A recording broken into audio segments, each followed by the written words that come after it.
Mobile ಅಂಗಡಿಯಿಂದ ಸ್ವಲ್ಪ ಸಣ್ಣ ಚಿಕ್ಕದಾಗ ತೆಗೆದುಬಿಟ್ಟೇನ್ರಿ ಅಲ್ಲಿ.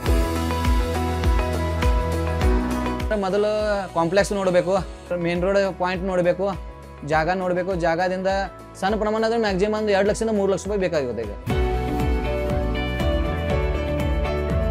4x10 ತೆಗೆದು ಒಂದು ಸಣ್ಣದು ಸೆಕೆಂಡ್ ಹ್ಯಾಂಡ್ ಒಂದು ಕಂಪ್ಯೂಟರ್ ಮತ್ತು ಏನು ಬೇಕಾಗದ ಒಂದು 20,000 ರೂಪಾಯಿ 30,000 ರೂಪಾಯಿ ಇನ್ವೆಸ್ಟ್ಮೆಂಟ್ ಮಾಡಿನ ಅಲ್ಲಿ. ನನಗೊಂದು 40,000ರಿಂದ 45,000 ರೂಪಾಯಿ ಉಳಿತವ್ರು.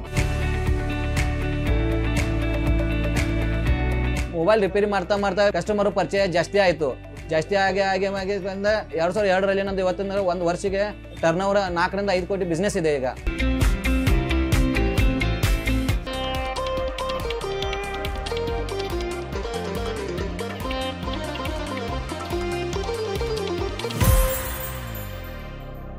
ಇದು ವಿಶಾಲ ಮಾರುಕಟ್ಟೆಯನ್ನ ಹೊಂದಿರುವ ಎಲೆಕ್ಟ್ರಾನಿಕ್ ಉಪಕರಣವೊಂದಕ್ಕೆ ಸಂಬಂಧಿಸಿದ ಉದ್ಯಮ. ಸೀಮಿತ ಬಂಡವಾಳ, ಹೆಚ್ಚು ಆದಾಯ ಹೊಂದಿರುವ ಬಿಸಿನೆಸ್. ಜನರ ಕೈಯಲ್ಲಿ ಮೊಬೈಲ್ ಇರುವ ತನಕ ಬೇಡಿಕೆ ಪಡೆದುಕೊಂಡಿರುವ ಉದ್ಯಮದ ಬಗ್ಗೆ ಹೇಳ್ತೀವಿ ಇವತ್ತಿನ ಬದುಕಿಗೊಂದು ಬಿಸಿನೆಸ್ನಲ್ಲಿ. ನಾನು ಶ್ವೇತಾ. ಇತ್ತೀಚಿನ ದಿನಗಳಲ್ಲಿ ಮೊಬೈಲ್ ಪ್ರತಿಯೊಬ್ಬರ ಕೈಯಲ್ಲಿ ಇದ್ದೇ ಇರುತ್ತೆ. ಮೊಬೈಲ್ ಸೇರಿದಂತೆ ಯಾವುದೇ ಎಲೆಕ್ಟ್ರಾನಿಕ್ ಉತ್ಪನ್ನಗಳು ಕೆಟ್ಟಾಗ ಅವುಗಳನ್ನ ರಿಪೇರಿ ಮಾಡೋದು, ಸರ್ವಿಸ್ ಮಾಡೋದು ಬಹು ಮುಖ್ಯವಾಗಿರುತ್ತೆ. ಹಾಗಾಗಿ ಸರ್ವಿಸ್ ಸೆಂಟರ್ಗಳಿಗೆ ಸಹಜವಾಗಿ ಬೇಡಿಕೆ ಇರುತ್ತೆ. ಮೊಬೈಲ್ ಸರ್ವಿಸ್ ಸೆಂಟರ್ ಉದ್ಯಮವನ್ನ ಆರಂಭಿಸಿ ಯಶಸ್ಸು ಪಡೆದಿರೋದು ಹೇಗೆ ಅನ್ನೋದರ ಕುರಿತಾದ ಸಂಪೂರ್ಣ ಮಾಹಿತಿಯನ್ನ ನೀಡ್ತೀವಿ ಇವತ್ತಿನ ಬದುಕಿಗೊಂದು ಬಿಸಿನೆಸ್ ಸಂಚಿಕೆಯಲ್ಲಿ.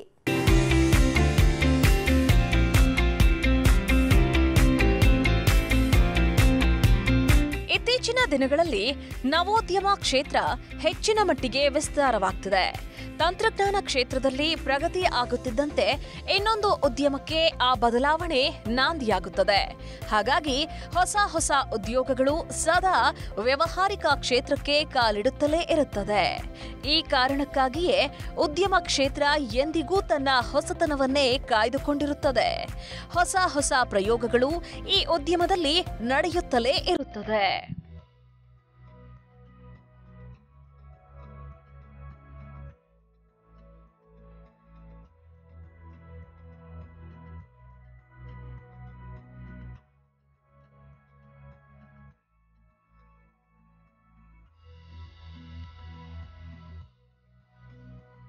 ಉದ್ಯಮ ಕ್ಷೇತ್ರದಲ್ಲಿ ಆಗುತ್ತಿರುವ ಈ ರೀತಿಯ ಬದಲಾವಣೆಗಳಿಂದ ದೇಶದ ಆರ್ಥಿಕತೆಯ ಉತ್ತೇಜನದ ಜೊತೆಗೆ ನವ ಉದ್ಯಮಿಗಳು ಕೂಡ ಬದುಕನ್ನ ಕಟ್ಟಿಕೊಳ್ತಾರೆ. ಹಾಗಾಗಿಯೇ ಮುಂದುವರಿಯುತ್ತಿರುವ ದೇಶದಲ್ಲಿ ಕಾಲಕಾಲಕ್ಕೆ ತಂತ್ರಜ್ಞಾನಗಳು ಬೆಳೆಯುವುದರ ಜೊತೆಗೆ ಉದ್ಯಮ ಕ್ಷೇತ್ರ ಕೂಡ ತನ್ನ ವ್ಯಾಪ್ತಿಯನ್ನ ವಿಸ್ತರಿಸಿಕೊಳ್ಳುತ್ತಲೇ ಇರುತ್ತದೆ. ಹೀಗೆ ಕಾಲಗಳು ಸರಿದಂತೆ ತನ್ನ ಉದ್ಯಮದ ವ್ಯಾಪ್ತಿಯ ವಿಶಾಲತೆಯನ್ನ ಹೆಚ್ಚಿಸಿಕೊಂಡಿರುವ ಕ್ಷೇತ್ರ ತಂತ್ರಜ್ಞಾನ ಕ್ಷೇತ್ರ. ಅದರಲ್ಲೂ ಮೊಬೈಲ್ ಯುಗದ ಈ ಕಾಲ ಈ ಉಪಕರಣಕ್ಕೆ ಸಂಬಂಧಿಸಿದ ಯಾವುದೇ ಉದ್ಯಮವನ್ನ ನೀವು ಆರಂಭಿಸಿದರೂ ಸುಲಭವಾಗಿ ಯಶಸ್ಸನ್ನ ಪಡೆಯಬಹುದು.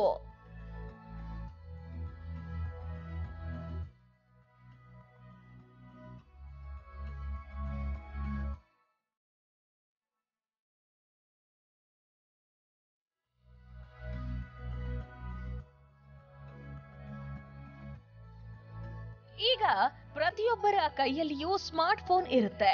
ದುಬಾರಿ ಬೆಲೆ ನೀಡಿ ಕೊಂಡುಕೊಳ್ಳುವ ಈ ಸ್ಮಾರ್ಟ್ ಫೋನ್ಗೆ ಅಗತ್ಯವಾಗಿ ಬೇಕಾಗುವ ಕವರ್, ಗ್ಲಾಸ್, ಚಾರ್ಜರ್, ಇಯರ್ಫೋನ್ ಸೇರಿದಂತೆ ಎಲೆಕ್ಟ್ರಾನಿಕ್ ಉಪಕರಣಗಳನ್ನ ಕೊಂಡುಕೊಳ್ಳುವುದಕ್ಕೆ ಬಹುತೇಕರು ಮೊಬೈಲ್ ಸರ್ವಿಸ್ ಸೆಂಟರ್ಗಳನ್ನ ಅವಲಂಬಿಸಿರ್ತಾರೆ. ಹಾಗಾಗಿ ಇತ್ತೀಚಿನ ದಿನಗಳಲ್ಲಿ ಅತಿ ಹೆಚ್ಚು ಪ್ರಚಲಿತಕ್ಕೆ ಬರುತ್ತಿರುವ ಉದ್ಯೋಗ ಮೊಬೈಲ್ ಸರ್ವಿಸ್ ಸೆಂಟರ್.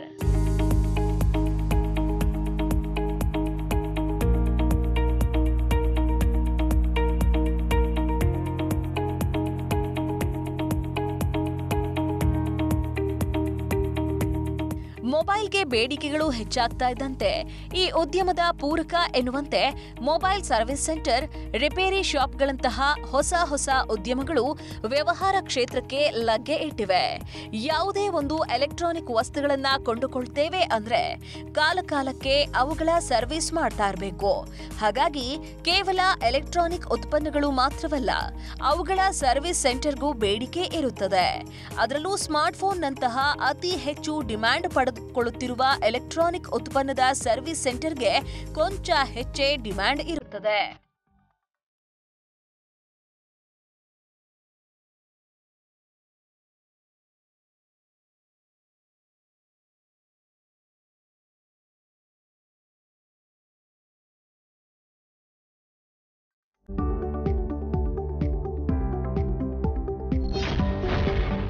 ಜಗತ್ತಿನಲ್ಲಿ ಅತಿ ಹೆಚ್ಚು ಮೊಬೈಲ್ ಉತ್ಪಾದನೆಯಾಗುವ ದೇಶ ಚೀನಾ.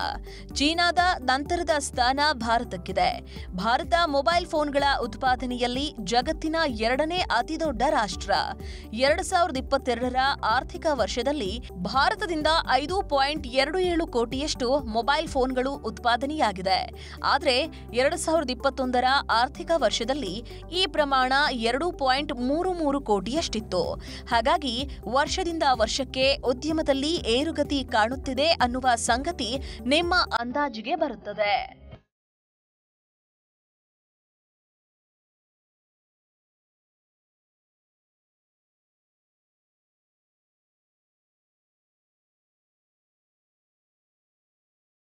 ವರ್ಷದಿಂದ ವರ್ಷಕ್ಕೆ ಇಷ್ಟೊಂದು ಅಧಿಕ ಪ್ರಮಾಣದಲ್ಲಿ ತನ್ನ ಉತ್ಪಾದಕತೆಯನ್ನ ವಿಸ್ತರಿಸಿಕೊಳ್ಳುತ್ತಿರುವ ಕ್ಷೇತ್ರವಿದು. ಹಾಗಾಗಿಯೇ ಮೊಬೈಲ್ ಸರ್ವಿಸ್ ಸೆಂಟರ್ಗಳಿಗೆ ಬೇಡಿಕೆ ಇರುತ್ತದೆ. ಸಿಂಪಲ್ ಸೆಟ್ಟೇ ಆಗಿರಲಿ ಅಥವಾ ಆಂಡ್ರಾಯ್ಡ್ ಮೊಬೈಲ್ ಸೆಟ್ಗಳಿಗೆ ಇರಲಿ, ಅವುಗಳು ಕೆಟ್ಟಾಗ ನಾವು ಒಮ್ಮೆಲೆ ಹೊಸ ಸೆಟ್ಗಳನ್ನ ಕೊಂಡುಕೊಳ್ಳುವುದಕ್ಕೆ ಆಗೋದಿಲ್ಲ. ಬಹುತೇಕ ಬಾರಿ ಅವುಗಳನ್ನ ರಿಪೇರಿ ಮಾಡುವುದಕ್ಕೆ ಸರ್ವಿಸ್ ಸೆಂಟರ್ಗಳಿಗೆ ಹೋಗ್ತೀವಿ. ಇದರ ಜೊತೆಗೆ ಮೊಬೈಲ್ಗೆ ಸಂಬಂಧಿಸಿದ ಇತರ ವಸ್ತುಗಳನ್ನ ಕೊಂಡುಕೊಳ್ಳುವುದಕ್ಕೆ ಸರ್ವಿಸ್ ಸೆಂಟರ್ಗಳನ್ನ ಅವಲಂಬಿಸಿರ್ತೇವೆ. ಹಳ್ಳಿಯಿಂದ ಹಿಡಿದು ನಗರದ ತನಕವೂ ಮೊಬೈಲ್ ಸರ್ವಿಸ್ ಸೆಂಟರ್ಗಳು ಗ್ರಾಹಕರ ಸೇವೆಗಾಗಿ ಇರುತ್ತವೆ. ಇದೇ ರೀತಿಯ ಉದ್ಯಮವನ್ನ ಆರಂಭಿಸಿ ಯಶಸ್ಸು ಪಡೆದಿದ್ದಾರೆ ಚಿಕ್ಕೋಡಿಯ ಈ ಉದ್ಯಮಿ ಮಧುಕರ್ ಪಾಟೀಲ್.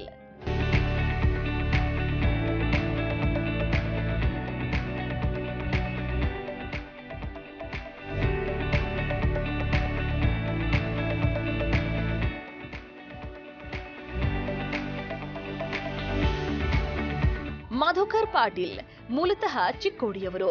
ಚಿಕ್ಕೋಡಿಯಲ್ಲಿ ಪಾಟೀಲ್ ಕಮ್ಯುನಿಕೇಷನ್ ಎನ್ನುವ ಶಾಪ್ ನಡೆಸುತ್ತಿದ್ದಾರೆ.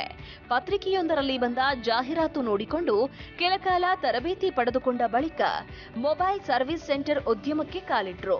ಹಲವು ವರ್ಷಗಳಿಂದ ಚಿಕ್ಕೋಡಿಯಲ್ಲಿ ಈ ಉದ್ಯಮವನ್ನ ನಡೆಸುತ್ತಿರುವ ಮಧುಕರ್ ತಮ್ಮ ಶಾಪ್ನಲ್ಲಿ ಮೊಬೈಲ್ ರಿಪೇರಿ, ಮೊಬೈಲ್ ಸೇಲ್ ಹಾಗೂ ಟಿವಿ ಸೇಲ್ ಮಾಡಿ ಉತ್ತಮ ಆದಾಯವನ್ನ ಪಡೆಯುತ್ತಿದ್ದಾರೆ.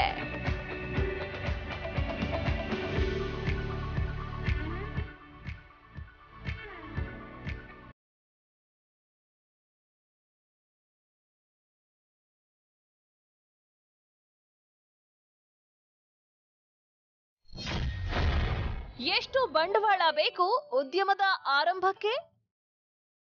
ಮೊಬೈಲ್ ರಿಪೇರಿ ಶಾಪ್ ಹಾಗೂ ಸರ್ವಿಸ್ ಸೆಂಟರ್ಗಳನ್ನ ತೆರೆಯೋದಕ್ಕೆ ನಿಮಗೆ ಅಧಿಕ ಪ್ರಮಾಣದ ಬಂಡವಾಳ ಬೇಕು ಅಂತೇನಿಲ್ಲ. ಸಣ್ಣ ಪ್ರಮಾಣದಲ್ಲಿ ಕನಿಷ್ಠ ಉಪಕರಣಗಳ ಜೊತೆಗೆ ಆರಂಭಿಸಿದ್ರೆ 2 ರಿಂದ 4 ಲಕ್ಷ ಬಂಡವಾಳವಿದ್ರೆ ಸಾಕು. ಮಧುಕರ್ ಪಾಟೀಲ್ ರವರು 2007ರಲ್ಲಿ ಉದ್ಯಮ ಆರಂಭಿಸಿದಾಗ 1 ಲಕ್ಷ ಬಂಡವಾಳ ಹಾಕಿದ್ರು.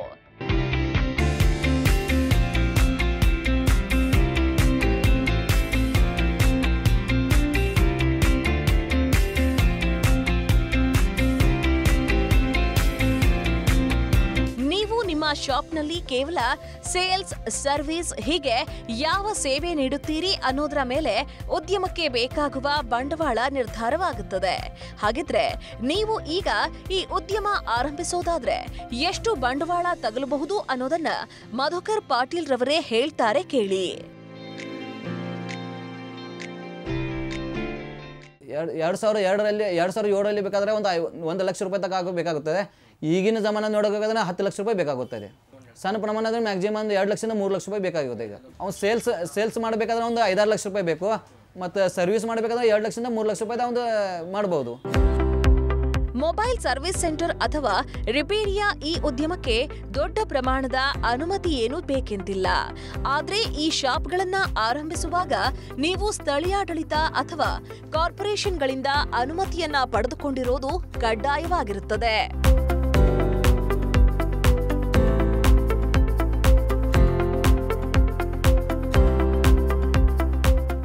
ಸ್ವ ಉದ್ಯಮವನ್ನ ಆರಂಭಿಸುವ ಆಸೆಯಿಂದ ನೀವು ಒಂದು ಮೊಬೈಲ್ ಸರ್ವಿಸ್ ಸೆಂಟರ್ ಆರಂಭಿಸಿದ್ರೆ ನಿಮ್ಮ ಶಾಪ್ಗೆ ಯಾವುದೆಲ್ಲ ಉಪಕರಣಗಳು ಬೇಕು, ಹೇಗಿರಬೇಕು ಮೊಬೈಲ್ ಸರ್ವಿಸ್ ಸೆಂಟರ್ ಅನ್ನುವುದರ ಕುರಿತಾದ ಮಾಹಿತಿ ಎಲ್ಲಿದೆ ನೋಡಿ.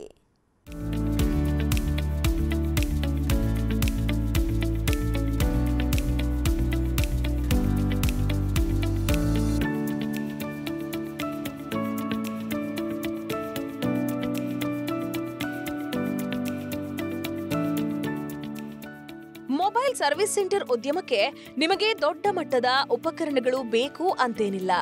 ಮೊಬೈಲ್ ಸಂಬಂಧಿತ ಉಪಕರಣಗಳು, ರಿಪೇರಿಗೆ ಬೇಕಾದ ಕಚ್ಚಾ ಸಾಮಗ್ರಿಗಳನ್ನ ಇದ್ರೆ ಸಾಕು.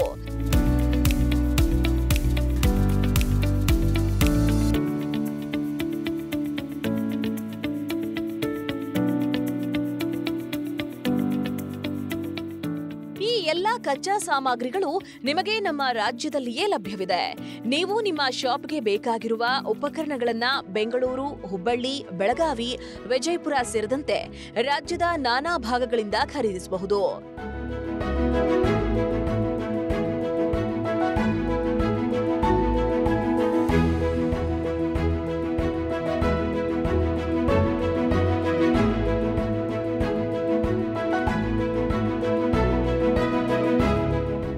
Display, temper glass, back cover ಸೇರಿದಂತೆ ನಾನಾ ಸಾಮಗ್ರಿಗಳು ಬೇಕಾಗ್ತವೆ. ಅವುಗಳ ಬೆಲೆ ಎಷ್ಟು ಅನ್ನೋ ಮಾಹಿತಿಯನ್ನ ಮಧುಕರ್ ಅವರ ಬಾಯಿಯಿಂದಲೇ ಕೇಳಿ. ಡಿಸ್ಪ್ಲೇ 1400, ಮೈಕ್ ಬೇಕಾದ್ರೆ 100 ತಿಂತಾರೆ, ಚಾರ್ಜರ್ ಅದು 120 ರೂಪಾಯಿಂದ ಸ್ಟಾರ್ಟ್ ಆಗುತ್ತದೆ. ಹೈ ಕ್ವಾಲಿಟಿ ತನಕ ಬರ್ತದೆ.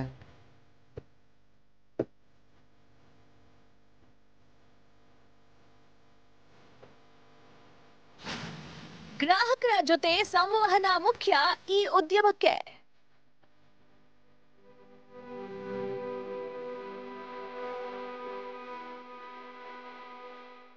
ನಿಮಗೆ ಈ ಉದ್ಯಮಕ್ಕೆ ಬಹುಮುಖ್ಯವಾಗಿ ಬೇಕಾಗಿರುವ ಕೌಶಲ್ಯವೇ ಗ್ರಾಹಕರ ಜೊತೆ ಮಾತನಾಡುವ ಕಲೆ.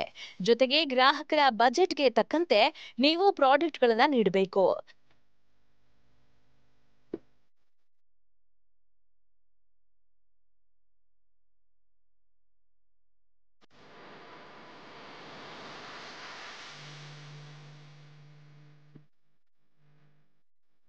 ಸರ್ವಿಸ್ ಸೆಂಟರ್ ಅಥವಾ ಮೊಬೈಲ್ ಶಾಪ್ಗಳಿಗೆ ಬೇರೆ ಬೇರೆ ರೀತಿಯ ಜನ ಬರುತ್ತಾರೆ. ಹಾಗಾಗಿ ಅವರ ಬೇಡಿಕೆಗೆ ತಕ್ಕಂತೆ ನೀವು ಸೇವೆ ಒದಗಿಸಬೇಕು. ಗ್ರಾಹಕರ ಸಂತೃಪ್ತಿ ಈ ಉದ್ಯಮಕ್ಕೆ ಬಹುಮುಖ್ಯವಾಗಿರುತ್ತದೆ.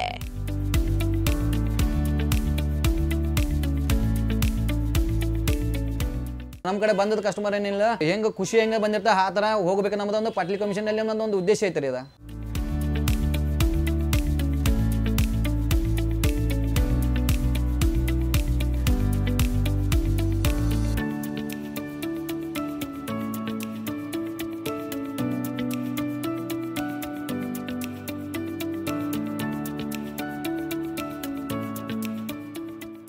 ನಿಮಗೆ ಮೊಬೈಲ್ ಸರ್ವಿಸ್ ಸೆಂಟರ್ ಉದ್ಯಮವನ್ನ ಆರಂಭಿಸುವುದಕ್ಕೆ 10x10 ಜಾಗವಿದ್ದರೂ ಸಾಕು. ಇದರ ಜೊತೆಗೆ ನಿಮ್ಮ ಶಾಪ್ನ ರೂಪುರೇಷೆಗಳು ಕೂಡ ಅಚ್ಚುಕಟ್ಟಾಗಿರಬೇಕು.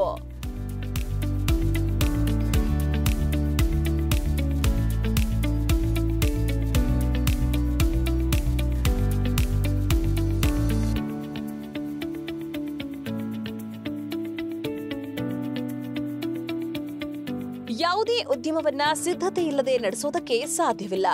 ಮೊಬೈಲ್ ಸರ್ವಿಸ್ ಸೆಂಟರ್ಗಳಂತಹ ಟೆಕ್ನಿಕಲ್ ಕೌಶಲ್ಯವನ್ನ ಅವಲಂಬಿಸಿರುವ ಈ ಬಿಸಿನೆಸ್ ನೀವು ಆರಂಭಿಸುವುದಾದರೂ ಒಂದಷ್ಟು ಸಿದ್ಧತೆಗಳೊಂದಿಗೆ ಆರಂಭಿಸೋದು ಬಹುಮುಖ್ಯವಾಗಿರುತ್ತೆ.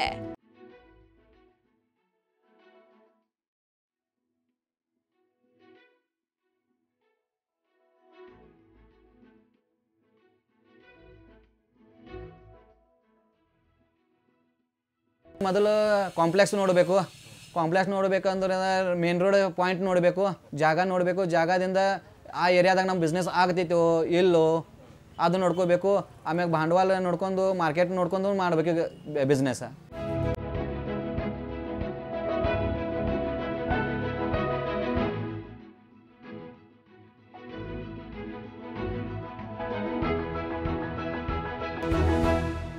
ಮೊಬೈಲ್ ಸರ್ವಿಸ್ ಸೆಂಟರ್ ಉದ್ಯಮವನ್ನ ನೀವು ಆರಂಭಿಸಿದ್ರೆ ಎಷ್ಟು ಲಾಭವನ್ನ ಪಡೆಯಬಹುದು? ಈ ಉದ್ಯಮದಲ್ಲಿ ಗ್ರಾಹಕರನ್ನ ಸೆಳೆಯುವ ತಂತ್ರಗಳು ಹೇಗೆ ಅನ್ನೋದರ ಕುರಿತಾದ ಮಾಹಿತಿಯನ್ನ ತಿಳಿಸ್ತೀವಿ ನೋಡಿ.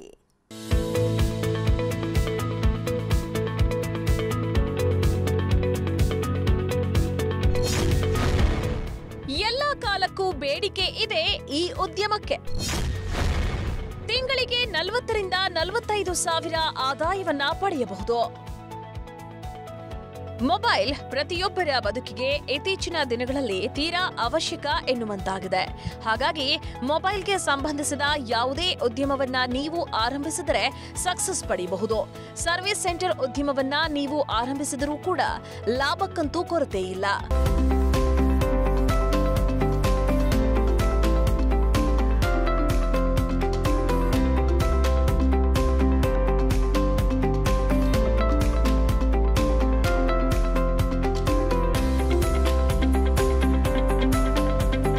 ಮೊಬೈಲ್ ಸೇಲ್ ಮತ್ತು ಸರ್ವಿಸ್ ಸೆಂಟರ್ ಜೊತೆಗೆ ವಿವಿಧ ಕಂಪನಿಗಳ ಟಿವಿ ಮಾರಾಟ ಮಾಡುವ ಮಧುಕರ್ ಉದ್ಯಮದ ಆರಂಭದಲ್ಲಿ ಹಾಕಿದ್ದು ಕೇವಲ 1 ಲಕ್ಷ. ಆದರೆ ಇಂದು ಈ ಉದ್ಯಮದಲ್ಲಿ ತಿಂಗಳಿಗೆ 40 ರಿಂದ 45 ಸಾವಿರ ಆದಾಯವನ್ನ ಪಡೆಯುತ್ತಾರೆ ಅಂತಾದ್ರೆ ಈ ಉದ್ಯಮದ ಬೇಡಿಕೆ ಎಷ್ಟಿರಬಹುದೆಂದು ನೀವೇ ಊಹಿಸಿಕೊಳ್ಳಬೇಕು.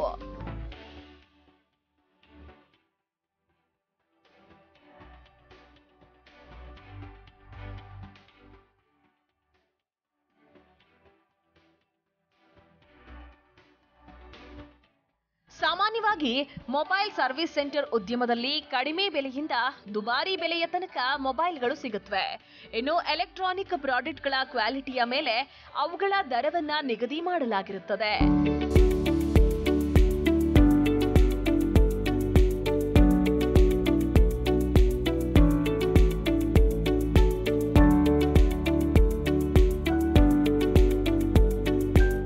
ಸಣ್ಣ ಪ್ರಮಾಣದಲ್ಲಿ ಸರ್ವಿಸ್ ಸೆಂಟರ್ ಉದ್ಯಮವನ್ನ ನೀವು ಆರಂಭಿಸಿದ್ದೀರಿ ಅಂತಾದ್ರೆ ನಿಮಗೆ ಕಾರ್ಮಿಕರ ಅವಶ್ಯಕತೆ ಇರೋದಿಲ್ಲ, ಒಬ್ಬರೇ ನಡೆಸಬಹುದು.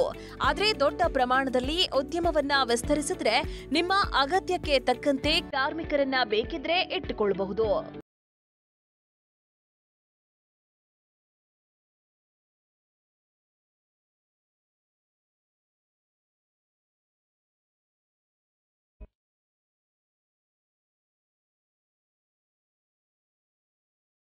ಈ ಉದ್ಯಮದಲ್ಲಿ ಮಾಸಿಕವಾಗಿ ಅಂತಹ ದೊಡ್ಡ ಖರ್ಚುಗಳೇನೂ ಇರುವುದಿಲ್ಲ. ಸ್ಟಾಕ್ಗಳು ಖಾಲಿಯಾದಂತೆಲ್ಲ ಕಚ್ಚಾ ಸಾಮಗ್ರಿಗಳ ಖರೀದಿ ಖರ್ಚನ್ನ ಹೊರತುಪಡಿಸಿದ್ರೆ ಬಾಡಿಗೆ, ವಿದ್ಯುತ್ ಬಿಲ್, ಒಂದು ವೇಳೆ ಕಾರ್ಮಿಕರನ್ನ ನೇಮಿಸಿಕೊಂಡಿದ್ರೆ ಕಾರ್ಮಿಕರ ಸಂಬಳದ ವೆಚ್ಚಗಳು ಇರುತ್ತದೆ ಅಷ್ಟೇ.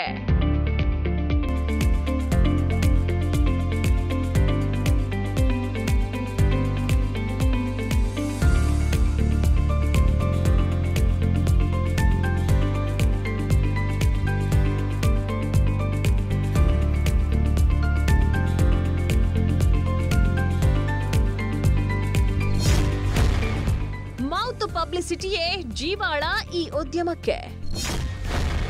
ನಿಮ್ಮ ಸೇವೆಯೇ ನಿಮ್ಮ ಉದ್ಯಮಕ್ಕೆ ಪ್ರಚಾರ. ಮೊಬೈಲ್ ಶಾಪ್ ಸರ್ವಿಸ್ ಸೆಂಟರ್ ಉದ್ಯಮದ ಪ್ರಚಾರಕ್ಕೆ ಪ್ರತ್ಯೇಕ ಮಾರ್ಕೆಟಿಂಗ್ ಅಂತೇನಿಲ್ಲ.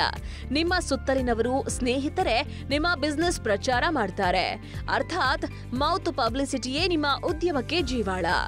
ರೀಸನಬಲ್ ದರದಲ್ಲಿ ಉತ್ತಮ ಸೇವೆಯನ್ನ ನೀಡಿದ್ರೆ ನಿಮ್ಮ ಅಂಗಡಿಗೆ ಬರುವ ಗ್ರಾಹಕರೇ ನಿಮ್ಮ ಉದ್ಯಮಕ್ಕೆ ಪಬ್ಲಿಸಿಟಿ ಮಾಡ್ತಾರೆ.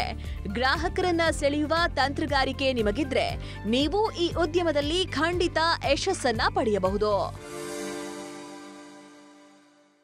ತಕ್ಕಂತೆ ವಸ್ತು ಕಸ್ಟಮರ್ ಗಿರಾಕಿ ಬತ್ತು, ಗಿರಾಕಿ ಬಂದ್ಬಿಟ್ಟು ಯಾವ ವಸ್ತು ಬೇಕಾಯ್ತಿ ಅವ್ನಿಗೆ ಇದು ತಗೋರಿ, ಖರೀದಿ ಮಾಡ್ಕೋರಿ, ಅದ ಇದು ಚಲೋ ಐತಿ, ಸರ್ವಿಸ್ ಚಲೋ ಐತಿ, ನಾವೇ ಇದು ಗ್ಯಾರಂಟಿ ಇದೆವು, ನಮ್ಮ ಕಡೆ ನೋಡಿ ತಗೋರಿ ಕಸ್ಟಮರ್ಗೆ. ಅವರಿಗೆ ಬಂದದ ವಸ್ತುಗೆ ಏನು ಬೇಕಾಯ್ತು ನೋಡೋದು. ನಮಗೆ ಕಸ್ಟಮರ್ ಬಂದದಕ್ಕೆ ನಮಗೆ ನಾರಾಜಾಗಿ ಹೋಗಬಾರ್ದು. ಮೊದಲನೇದು ಅವ್ನ ಕಡೆ ಒಂದು 50 ರೂಪಾಯಿಗೆ ಇರ್ಲಿಕ್ಕೆ ಬೇ ನಂಗೆ ನಾ ತಂದು ಕೊಡು, ನೀವು ಮೊಬೈಲ್ ತೊಗೊಂಡು ಹೋಗು, ಇವ ಟಿ ವಿ ತೊಗೊಂಡು ಹೋಗು, ಇವತ್ತಿರ್ಲಿಕ್ಕೆ ನಾ ಕೊಡು. ಇದರಿಂದ ಆ ಥರದ ಮಾತುಕತೆಯಿಂದ ನಾವು 4 ಮಂದಿಗೆ ಹೇಳ್ತಾನಕ್ಕೆಪ್ಪ ಇಲ್ಲಿ ಒಂದು 50 ರೂಪಾಯಿ ಇರಲಿಲ್ಲ ಬಾ, ಕಡಿಮೆ ಐತಿಪ್ಪ ಅಂತ ಹೇಳಿ ಅವನು ನಮ್ಮ ಕಡೆ ಪಾಟ್ಲಿ ಕಂಪ್ನಿಯಲ್ಲಿ ಪರ್ಚೇಸ್ ಮಾಡ್ತಾನೆ ರೀ. ಇದು ಬಿಸ್ನೆಸ್ ಮಾಡುವಂಥದ್ದು ಒಂದು ಗುಣ ರೀ.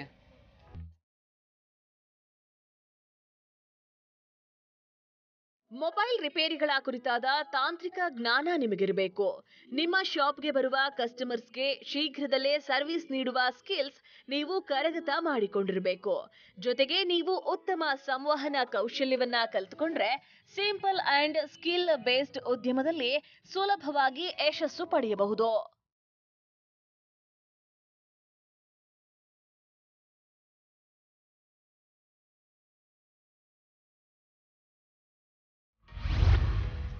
ನೀವು ಸಣ್ಣ ಮತ್ತು ಮಧ್ಯಮ ಗಾತ್ರದ ಬಿಸ್ನೆಸ್ ಅಲ್ಲಿ ಗೆದ್ದವರಾಗಿದ್ದರೆ ವಿಸ್ತಾರ ನ್ಯೂಸ್ ತಂಡ ಸಂಪರ್ಕಿಸಿ ನಿಮ್ಮ ಯಶಸ್ಸಿನ ಪಯಣವನ್ನ ನಮ್ಮ ಜೊತೆಗೆ ಹಂಚಿಕೊಳ್ಳಬಹುದು. ವಿಸ್ತಾರ ನ್ಯೂಸ್ ನಂಬರ್ 1, 2 ಮತ್ತು 4ನೇ ಮಹಡಿ, the New Indian Express building, block 2 ಮತ್ತು 3, ಕ್ವೀನ್ಸ್ ರಸ್ತೆ, Bengaluru 560001. Phone number 9606942030. Email program@vistaranews.com. ನೋಡುತ್ತಲ್ಲ ವೀಕ್ಷಕರೇ, ಮೊಬೈಲ್ ಸರ್ವಿಸ್ ಸೆಂಟರ್ ಬಿಸ್ನೆಸ್ ಆರಂಭಿಸಿ ಹೇಗೆ ಯಶಸ್ಸು ಪಡೆಯಬಹುದು ಅನ್ನೋದರ ಕುರಿತು. ಇದು ಬಹು ಸಿಂಪಲ್ ಬಿಸ್ನೆಸ್, ಆದರೆ ಸದಾ ಕಾಲಕ್ಕೂ ಬೇಡಿಕೆ ಪಡೆದುಕೊಂಡಿರುವ ಉದ್ಯಮ. ಈ ಕುರಿತಾದ ಸ್ಕಿಲ್, ಟೆಕ್ನಿಕಲ್ ನಾಲೆಜ್ ಅರಿತುಕೊಂಡರೆ ನೀವು ಈ ಬಿಸ್ನೆಸ್ ಆರಂಭಿಸಿ ಯಶಸ್ಸು ಪಡೆಯಬಹುದು. ಇದಾಗಿತ್ತು ಇವತ್ತಿನ ಬದುಕಿಗೊಂದು ಬಿಸ್ನೆಸ್. ಇಂತಹ ಇನ್ನಷ್ಟು ಬಿಸ್ನೆಸ್ ಐಡಿಯಾಗಳಿಗಾಗಿ ವಿಸ್ತಾರ ಬಿಸ್ನೆಸ್ ಯೂಟ್ಯೂಬ್ ಚಾನೆಲ್ಗೆ ಸಬ್ಸ್ಕ್ರೈಬ್ ಮಾಡಿ. ಅನುಕ್ಷಣದ ಸುದ್ದಿಗಾಗಿ ನೋಡ್ತಾ ಇರಿ ವಿಸ್ತಾರ ನ್ಯೂಸ್. ಇದು ನಿಖರ ಜನಪರ.